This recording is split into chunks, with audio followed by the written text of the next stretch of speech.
Affecting electron gain enthalpy और electron affinity, दोनों बात एक ही है। देखा जाए तो बात एक ही है, वैसे थोड़ा डिफरेंस होता है लेकिन हमारे टर्म्स में ठीक है। 3 फैक्टर्स हैं जिनसे इलेक्ट्रॉन गेन इंथैल्पी अफेक्ट होती है। पहला जो फैक्टर है वो है nuclear charge. First factor is nuclear charge. Nuclear charge को ध्यान से समझना है। न्यूक्लियर चार्ज मतलब न्यूक्लियस पॉजिटिवली चार्ज होता है। न्यूक्लियर चार्ज बढ़ने का मतलब है न्यूक्लियस में पॉजिटिव चार्ज का बढ़ना। न्यूक्लियर चार्ज बढ़ने का मतलब है पॉजिटिव चार्ज का बढ़ना। और अगर आप खुद सोचिए, एटम में न्यूक्लियस में पॉजिटिव चार्ज ज्यादा है तो ज्यादा पॉजिटिव चार्ज इलेक्ट्रॉन के ऊपर फोर्स ऑफ अट्रैक्शन ज्यादा लगा सकता है। तो जो आने वाला इलेक्ट्रॉन है उसके ऊपर फोर्स ऑफ अट्रैक्शन ज्यादा लगेगा, इलेक्ट्रॉन ज्यादा टाइटली बाउंडेड होगा तो इलेक्ट्रॉन गेन इंथैल्पी भी ज्यादा आएगी। ये हमने देखा था कि अगर आने वाला एटम टाइटली बॉन्डेड है तो इलेक्ट्रॉन गेन इंथैल्पी ज्यादा। तो न्यूक्लियर चार्ज अगर ज्यादा है तो पॉजिटिव चार्ज भी, मतलब न्यूक्लियस में पॉजिटिव चार्ज ज्यादा होगा, और पॉजिटिव चार्ज ज्यादा तो फोर्स ऑफ अट्रैक्शन आने वाले इलेक्ट्रॉन के ऊपर ज्यादा। इसका मतलब इलेक्ट्रॉन गेन इंथैल्पी ज्यादा।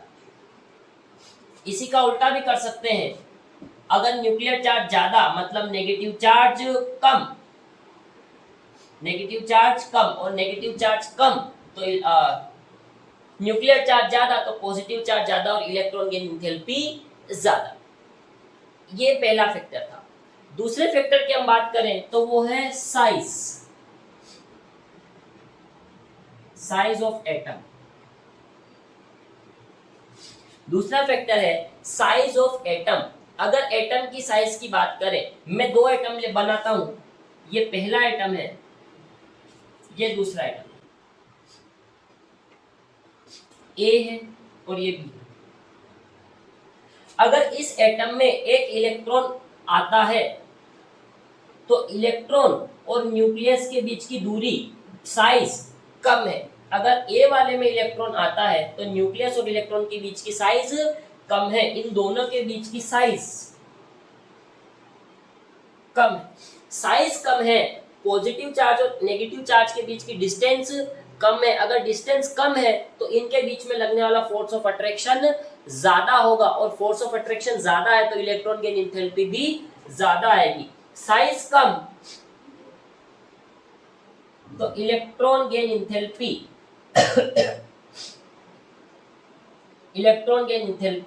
ज्यादा। अगर साइज कम तो इलेक्ट्रॉन गेन इंथैल्पी ज्यादा। वही अगर मैं इस बी वाले एटम की बात करूं, इसमें अगर कोई इलेक्ट्रॉन ऐड होता है तो न्यूक्लियस और इलेक्ट्रॉन के बीच की डिस्टेंस ज्यादा है। अगर डिस्टेंस ज्यादा है तो इनके बीच में फोर्स ऑफ अट्रैक्शन कम, और फोर्स ऑफ अट्रैक्शन कम तो रिलीज एनर्जी कम या इलेक्ट्रॉन गेन इंथैल्पी कम। तो मैं ये लिख सकता हूं, साइज यहां पर अगर ज्यादा है तो इलेक्ट्रॉन गेन इंथैल्पी कम। इसका मतलब दोनों केसेस को अगर हम देखें तो साइज ऑफ एटम और इलेक्ट्रॉन गेन इंथैल्पी में इनवर्सली प्रोपोर्शनल का रेशियो है। तो मैं यहां पर इंपॉर्टेंट मार्क करके लिख सकता हूं, साइज और इलेक्ट्रॉन गेन इंथैल्पी में इनवर्सली प्रोपोर्शनल का रेशियो होता है। ये था हमारा दूसरा फैक्टर, साइज ऑफ एटम, जो इलेक्ट्रॉन गेन इंथैल्पी को अफेक्ट करता है। तीसरा और एक और बहुत ही इंपॉर्टेंट फैक्टर बचा है जिसको हम बोलते हैं स्टेबल इलेक्ट्रॉनिक कॉन्फ़िगरेशन। तीसरा जो है वो है इलेक्ट्रॉनिक कॉन्फ़िगरेशन।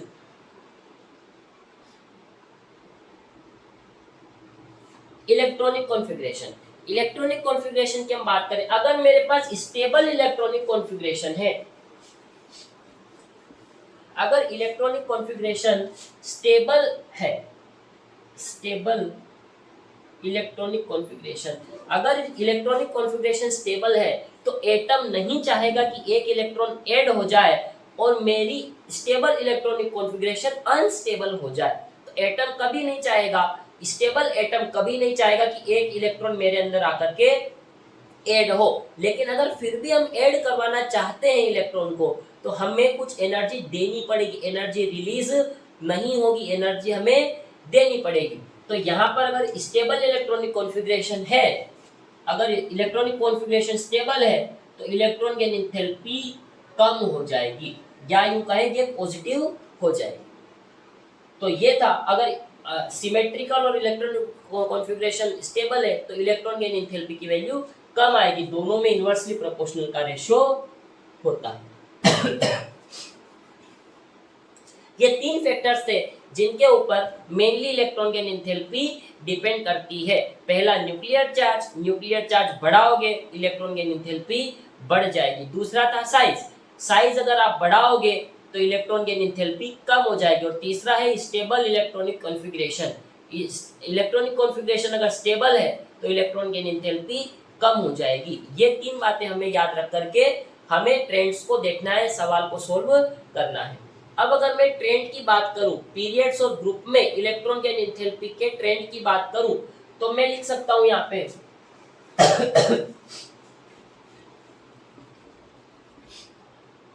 मैं लिख सकता हूं electron affinity in a period. एक पीरियड में किस तरीके से इलेक्ट्रॉन गेन एंथैल्पी चेंज होती है। अगर मैं सेकंड पीरियड के एलिमेंट्स की बात करूं lithium, beryllium, boron, carbon, nitrogen, oxygen, fluorine, neon ये मैंने सेकंड पीरियड के एलिमेंट्स लिखे हैं। और मुझसे पूछा जाए कि इनमें इलेक्ट्रॉन गेन एंथैल्पी का, इलेक्ट्रॉन एफिनिटी का ऑर्डर बताया जाए तो पहले अगर मैं बेसिक कॉन्सेप्ट को लगाना शुरू करूं तो मुझे पता है कि जैसे जैसे साइज बढ़ता जाएगा इलेक्ट्रॉन गेन एंथैल्पी कम होती जाएगी। तो देखिए लेफ्ट वाले का साइज सबसे ज्यादा होता है, राइट वाले का साइज सबसे कम होता है। तो लेफ्ट टू राइट जाने में साइज कम, लेफ्ट टू राइट जाने में साइज कम हो रहा है तो इलेक्ट्रॉन एफिनिटी और इलेक्ट्रॉन गेन एंथैल्पी बढ़नी चाहिए। तो होना तो ऐसा चाहिए था कि इलेक्ट्रॉन एफिनिटी को बढ़ना चाहिए था, लेकिन ऐसा होगा नहीं। ये जो ऑर्डर है ये बिल्कुल ही गलत है। कुछ एक्सेप्शंस इसके अंदर है, उनको देख लेते हैं। कुछ एक्सेप्शंस इसके अंदर है, उसे हम देख लेते हैं। सबसे पहला जो था वो ये था कि अगर स्टेबल इलेक्ट्रॉनिक कॉन्फ़िगरेशन है, हाफ फील्ड या फुल फील्ड इलेक्ट्रॉनिक कॉन्फ़िगरेशन है तो उनमें एनर्जी रिलीज नहीं होती है, एनर्जी देनी पड़ती है। इसका मतलब उनकी इलेक्ट्रॉन गेन एंथैल्पी कम होती है। अब यहां पर अगर मैं बात करूं बेरिलियम, इसकी कॉन्फ़िगरेशन 2s2 है।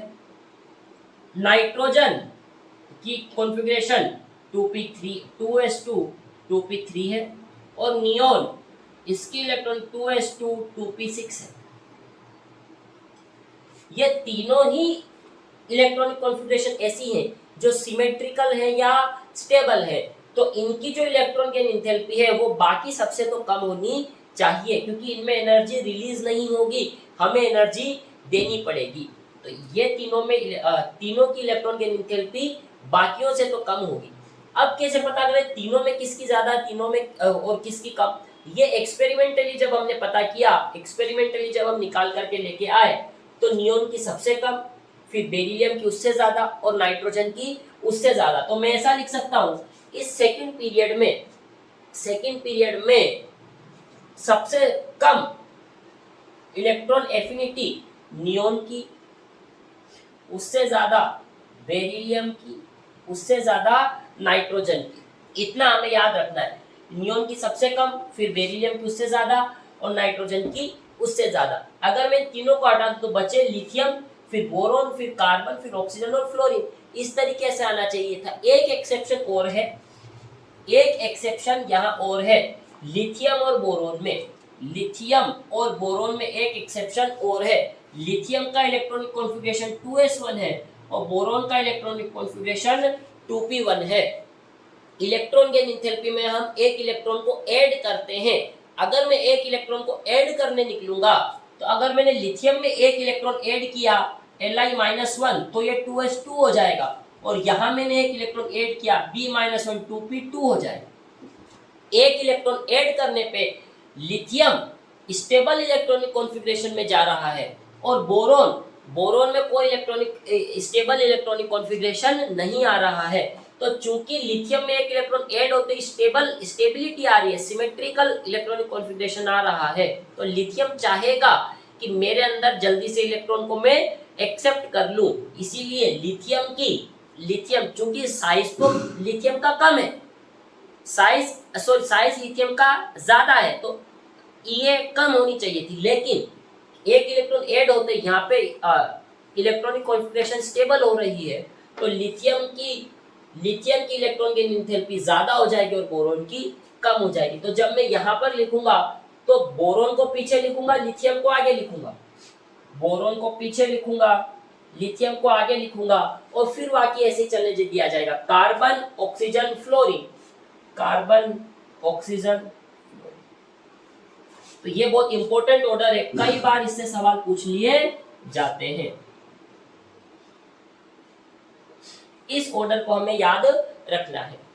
अब ये तो था इलेक्ट्रॉन एफिनिटी का ऑर्डर इन अ पीरियड। अब हमें डाउन द ग्रुप की बात करनी है कि डाउन द ग्रुप जाते हैं तो इलेक्ट्रॉन एफिनिटी या इलेक्ट्रॉन गेन एंथैल्पी किस तरीके से चेंज होती है। चलिए स्टार्ट करते हैं। Electron affinity down the group. Down the group इसका मतलब है जब हम एक ग्रुप में ऊपर से नीचे की तरफ जाते हैं तो उस टाइम पे इलेक्ट्रॉन एफिनिटी किस तरीके से चेंज होती है। इसको हम देखें तो मैं पहले ग्रुप वाले एलिमेंट्स लिखता हूं। लिथियम, अगर हम electron affinity down the group की बात करें तो मैं 17 ग्रुप को एक बार लिखता हूं। Fluorine, chlorine, bromine, iodine. अगर मैं इन चारों की बात करूं तो यहाँ पर दो फैक्टर्स हैं। पहला फैक्टर है साइज। अब साइज डाउन द ग्रुप जाने पर साइज बढ़ती है तो इलेक्ट्रॉन गेन एंथैल्पी कम होनी चाहिए, और down the group nuclear charge भी बढ़ता है। Nuclear charge down the group बढ़ता है तो इलेक्ट्रॉन गेन एंथैल्पी बढ़नी चाहिए। अब यहाँ पे असमंजस है। साइज तो कहती है, साइज वाला फैक्टर तो कहता है इलेक्ट्रॉन गेन एंथैल्पी को कम करो, और न्यूक्लियर चार्ज वाला फैक्टर कहता है इलेक्ट्रॉन गेन एंथैल्पी को बढ़ाओ। तो दोनों में साइज वाला जो फैक्टर है ये डोमिनेट कर जाता है। इसीलिए हम साइज वाले फैक्टर को देखेंगे, न्यूक्लियर चार्ज वाले को नहीं कंसीडर करेंगे। तो जो साइज ऊपर से डाउन द ग्रुप आने पे साइज बढ़ती है तो इलेक्ट्रॉन गेन एंथैल्पी कम होनी चाहिए। तो इस तरीके का कुछ ऑर्डर आप सोच रहे हैं कि इलेक्ट्रॉन गेन एंथैल्पी कम होती जा रही है, लेकिन इसमें भी एक एक्सेप्शन है। ये सही ऑर्डर नहीं है, यहाँ भी एक एक्सेप्शन है। एक एक्सेप्शन इसमें है। एक्सेप्शन है कि सेकेंड पीरियड के एलिमेंट और थर्ड पीरियड के एलिमेंट में थर्ड पीरियड वाले की इलेक्ट्रॉन गेन एंथैल्पी ज्यादा होती है। थर्ड पीरियड की ये ज्यादा होती है बजाय के सेकेंड पीरियड के। थर्ड पीरियड की ये ज्यादा होती बजाय के सेकेंड पीरियड के। इसके कारण पे चलते हैं कि ऐसा क्यों हो रहा है। देखिए फ्लोरीन एक छोटा एटम है, सेकेंड पीरियड वाला एटम है, एक छोटा एटम है। छोटे एटम में 9 इलेक्ट्रॉन्स हैं। क्लोरीन एक बड़ा एटम है, बड़े एटम में 17 इलेक्ट्रॉन्स हैं। तो चूंकि यहाँ पर छोटा एटम है और इलेक्ट्रॉन्स ज्यादा हैं, एटम छोटा है और इलेक्ट्रॉन ज्यादा है, तो फ्लोरीन में इलेक्ट्रॉन की density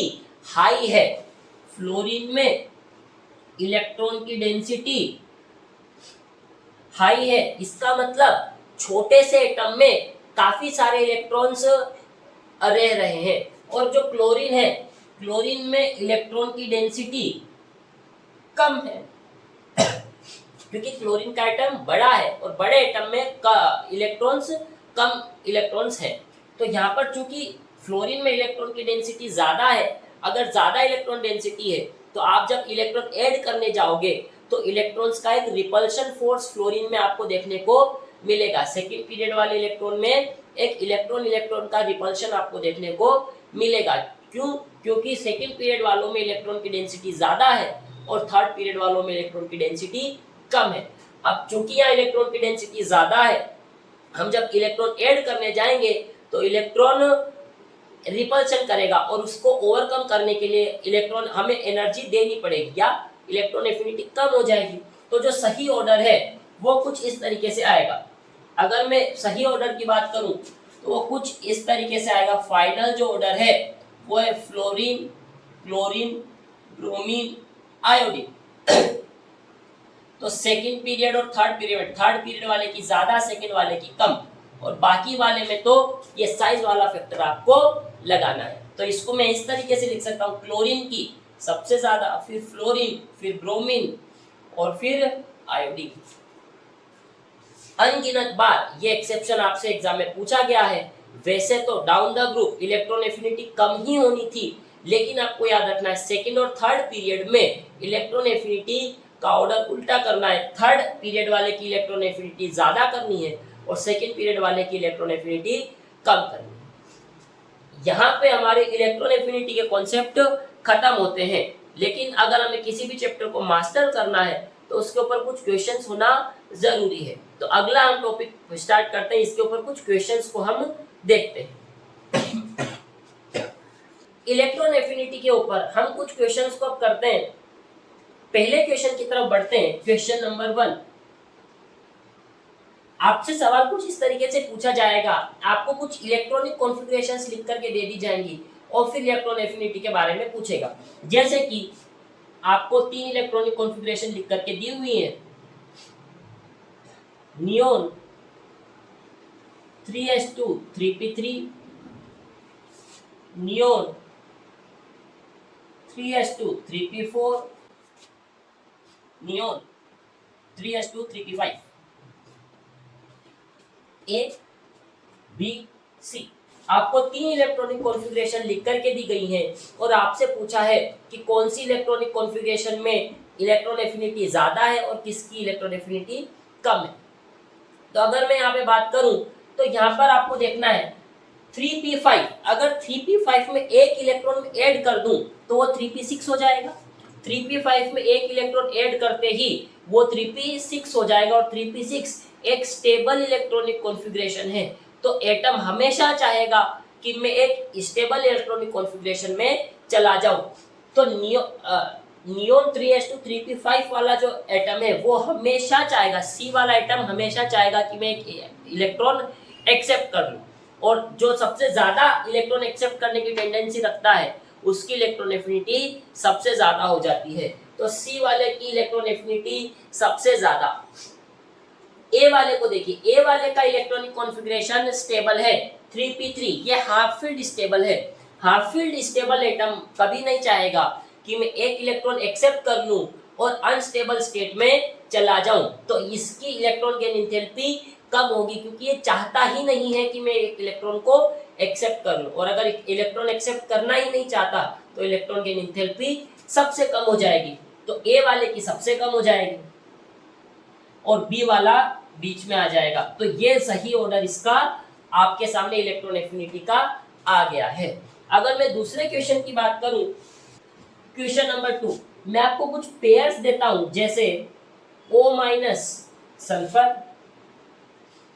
sulphur, sulphur -1 O, third oxygen sulphur, fourth N-P। ये मैंने 4 आपके सामने पेयर लिखे हैं और आपसे पूछा गया है कि इन पेयर में कौन कौन से एटम्स ऐसे हैं जिनमें इलेक्ट्रॉन गेन एंथैल्पी पॉजिटिव है। इनमें से किस किस में इलेक्ट्रॉन गेन एंथैल्पी पॉजिटिव आएगी वो आपको ढूंढ करके बताना है। तो मैंने आपसे कहा था कि जब भी पॉलीवेलेंट एनायन आप बनाते हो तो हमेशा इलेक्ट्रॉन गेन इंथैल्पी या इलेक्ट्रॉन एफिनिटी पॉजिटिव ही आती है। जब मेरे पास O-1 है, इसमें अगर मैं एक इलेक्ट्रॉन ऐड करूंगा तो O-2 हो जाएगा। O-2 पॉलीवेलेंट एनायन है, इसका मतलब O- electron gain enthalpy positive देगा। सल्फर स्टेबल इलेक्ट्रॉनिक कॉन्फ़िगरेशन नहीं रखता है, तो इस और न्यूट्रल भी है, तो इसका मतलब सल्फर में जब आप इलेक्ट्रॉन को ऐड करोगे तो सल्फर की इलेक्ट्रॉन गेन इंथैल्पी नेगेटिव आएगी। तो ऑक्सीजन O- की पॉजिटिव, सल्फर की नेगेटिव। सल्फर माइनस वन दोबारा से जब आप सल्फर -1 में इलेक्ट्रॉन दोगे तो सल्फर -2 बना लेगा, और सल्फर -2 में इलेक्ट्रॉन गेन इंथैल्पी पॉजिटिव आनी है। ऑक्सीजन में एक इलेक्ट्रॉन ऐड करोगे तो O- बनेगा, और O- की इलेक्ट्रॉन गेन इंथैल्पी नेगेटिव होगी, तो ये नहीं आएगा। यहाँ पर दोनों हम पहले ही लिख चुके हैं। और नाइट्रोजन -1, इसमें भी जब आप एक इलेक्ट्रॉन ऐड करोगे N-2 बनेगा, और पॉलीवेलेंट एनायन हमेशा electron gain enthalpy positive show करते हैं। इसका मतलब ये तीनों है जिसमें इलेक्ट्रॉन गेन इंथैल्पी पॉजिटिव आएगी। ये तीनों है जिनमें इलेक्ट्रॉन गेन इंथैल्पी पॉजिटिव आएगी। तो ये कुछ क्वेश्चंस थे जो हमने किए और इलेक्ट्रॉन गेन इंथैल्पी को सीखा। इस टॉपिक को और भी मास्टर करने के लिए आपको कई सारे क्वेश्चंस और करने होंगे। आप इस टॉपिक को थ्रूली देखें और क्वेश्चंस को प्रैक्टिस करें। कोई भी डाउट आता है तो आप कमेंट सेक्शन में मुझसे पूछ सकते हैं। Thank you.